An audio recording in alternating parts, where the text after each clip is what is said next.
Yo, what is up everyone and welcome back to another YouTube video with your host Kenkukun, and today we got another Destiny 2 Trials Training video. Now, these are some of the things I came across this last weekend, just a couple of things I want to talk about. I'm not really going to go high.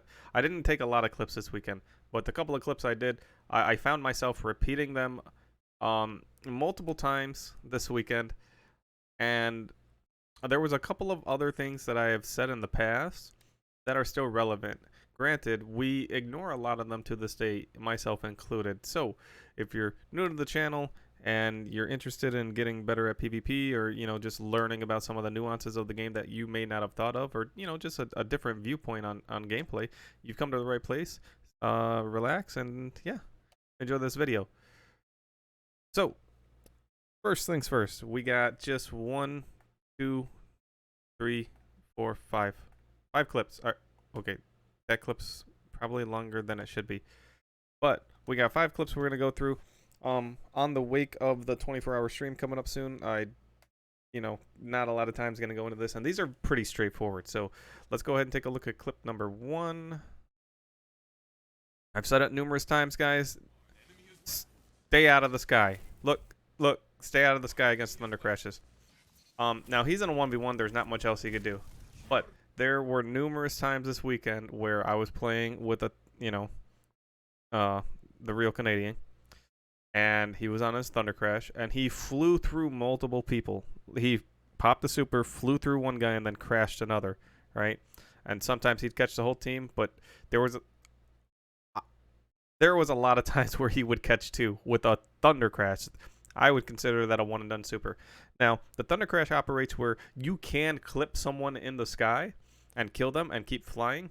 Sometimes if you hit them dead on, I'm not exactly sure how it works. I've only done it once myself, but you can hit them dead on and then it'll just impact them in the sky and you'll be done. So with that being said, you need to be very careful. If it's a 3v3 and they pop Thunder Crash and he's coming at you, just keep your feet on the ground. Just die for the team.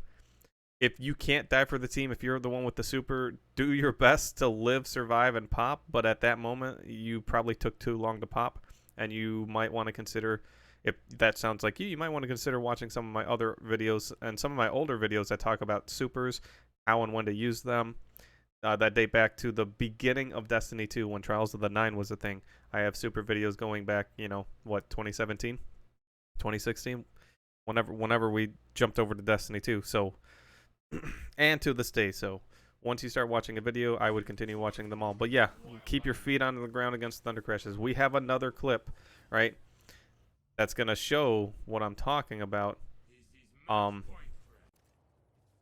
So even at this angle right here, we're going to have this Warlock. He goes back. His feet are on the ground. Let's see it. Here it goes. Okay, well, he kind of jumps. But we Thunder Crash just him and him alone. Also, in this clip, those 2 clips were supposed to be together, actually. They were from the same match. This person pops his super, this Arc Staff, and I pop my tether against him. There are times where you want to use your dodge as a hunter. Absolutely. There are going to come times where you're going to pop against the tether, and the tether's going to catch you, but you could get the kill. So, he popped. Right there, he should have just swung. So when I shoot people with tether, there's a lot of times where they can continue attacking me with their super, and then I'll die, and then they'll be out of, it'll suppress their super finally after I'm dead. And they probably, in some cases, they're not even in my tether anymore. They're suppressed, or their super's out, but they've gone far beyond the tether's reach, and just get to walk away, doing all this nonsense. So look, I tether, and my tether misses. Now, let's watch that again, because it's real short. He kickflips twice. He should have just hit. He should have hit. I don't think that they, were trying to dodge that many times. Or they thought that I only had one tether to shoot. So I'm not sure.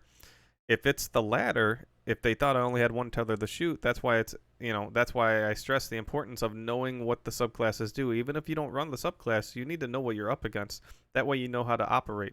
So if I knew that was Quiver and I dodged the first one, I'm swinging. You know, if I was at arc staff, I'm just R1, just 2 swings. There's a chance that my teammate kills him because he was right behind me just a moment ago, but on the radar, he's nowhere near me. He's fighting a different one. That he wins, but you could have killed me and then done something else. Now, here's another clip where there's a grenade on the ground and this guy starts to shoot it. We already got an enemy dead on the enemy team. This dude's tagged. He runs into the open, right? He's running away from his own gun engagement and walks in front of my screen and starts to shoot a grenade. If the grenades aren't killing you people, and they're not stopping you from doing something, right? Don't take your time to shoot them all the time, because you're gonna run into a scenario like this. He's shooting the grenade and I'm shooting him, and then his teammate shows up. Probably no call out on that. And we go ahead and clean up the round. So again, spike nades, lightning nades, trip mines, stuff like that. Just leave them alone. There's no reason to mess with them. I would advocate trying to learn when to ignore them and when not to ignore them. So if a grenade's thrown behind you and it's going to kill your teammate and you're behind your teammate a little bit, you need to shoot that because your teammate's going to die. Maybe they're in the gunfight, right? That grenade, though, he could have tried to take a different path to run away. He didn't have to go through that window. He could have tried to challenge me and call me out. But instead, he started to shoot the grenade. I think he shot at the grenade before he even walked into the open. No, okay, that was his first bullet.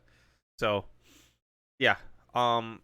Right there, I don't know if it was really hectic on their team because the guy that I killed next to me wasn't saying, hey, there's a dude at B, and this dude maybe wasn't aware that I was going to shoot him if we walked into the open or not. So again, a lot of stuff happened in a very short amount of time. That's 1 minute and 43 seconds.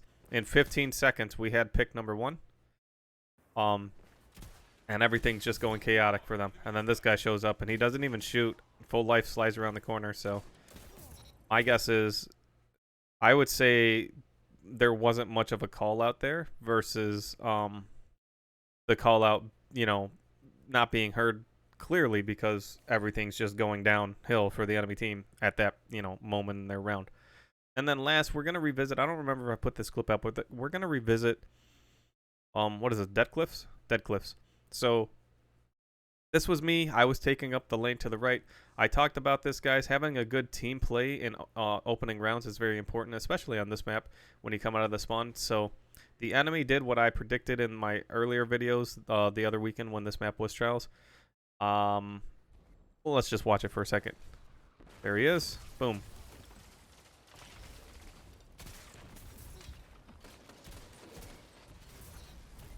All right. So it doesn't go as smoothly as I would have liked, where I didn't hit a headshot.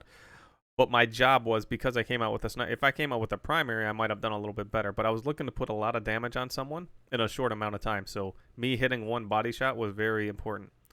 But the point was, I come out of the spawn, right? I'm coming out of the spawn. By the time I get here, the enemies are jumping up. Now, some enemies were faster, and they were, maybe in cover behind this box right there, in my scope that he's hopping over. Some of them were throwing grenades at me, shooting grenade launchers at me, shooting primaries at me. Some teams were fast enough for that, but this guy got focused on the radar in the building and took away, didn't think about the guy that was coming out of the main lane. And certainly enough, DJ just ran out the door ready to kill. I bodied him. He teleports away. DJ lives. I finish him off. I, get another kill on him. This was when right before 2 taps were nerfed. And they clean up the last dude. So again, a good team play coming out of the spawn is very important. That's why I tell people I'm not the greatest player in the game, and I never will be. And I don't kind of need to be, right? It would be cool. I think it would be amazing, but that's not my goal to do that. So I advocate to people, have a plan for everything. Have a plan for your supers, right? So you don't end up like this guy right here. Push back into the spawn, popping. I pop reactively, right? And I didn't really have a plan for mine. I was just waiting for the moment for me to use mine. But having a plan for your supers so that way you can get out into the map and use your supers more proactively than reactively. Having a plan for when you come out of the spawns with your teammates so you just kind of know what you want to do for the sake of the game, and having a plan against certain loadouts, right? So again, it comes down to planning and preparation is a huge benefit in this game. It is huge. People don't think about it. A lot of people just tend to run out with their guns out. And that's, the Destiny mentality. But if you apply a little bit more knowledge to your gameplay and a little bit more, I would say anticipation to your gameplay, right? Anticipate what the enemies may or may not do, or just anticipate, prime example, line of scrimmage, anticipate how far along the map you're going to move before you run into an enemy. Like, where's the clip?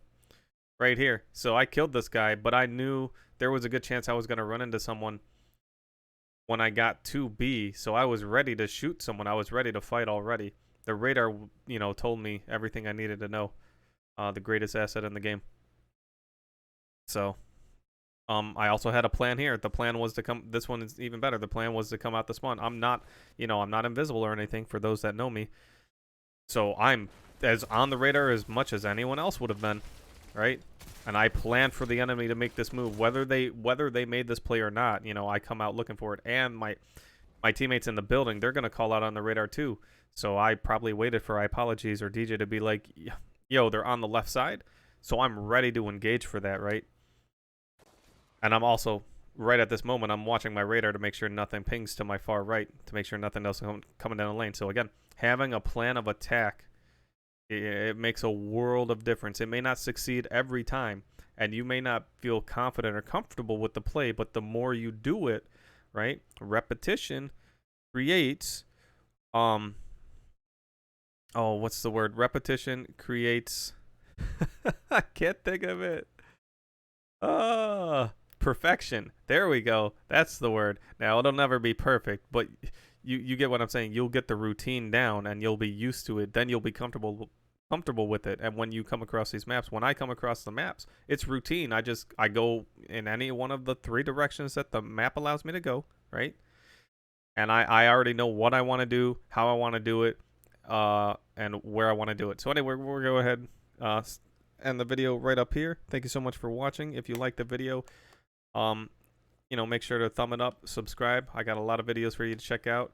Let me know in the comment section below if there's anything pressing that you guys would like to discuss or for me to discuss in the future.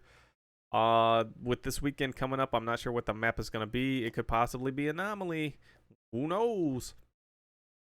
So we'll have a video out as soon as I can. We'll probably we may only have one video out for whatever map this weekend is. On Monday, I'm doing a 24-hour starting from reset. So starting from reset my time to reset where Trials goes away on Tuesday.